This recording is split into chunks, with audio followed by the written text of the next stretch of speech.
Sedap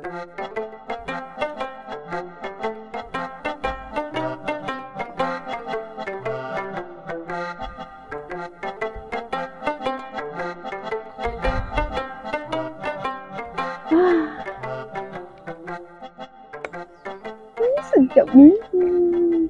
Astagfirullahaladzim, Kak. Tak puasa? Nyum anak. Aduh, tadi panas kakak ngebusnya. Allah, Kak. Orang puasa, Kak.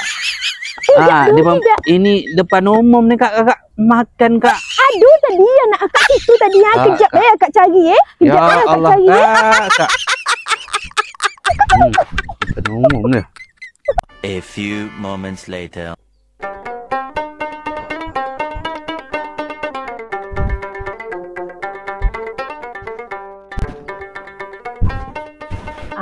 Ni aman ni, dah tersuruk macam ni banyak pokok. Tak mungkin banyak orang tahu ni. Kalau mau cerita makan macam gini, Kak. Tersembunyi. Nah, kita makan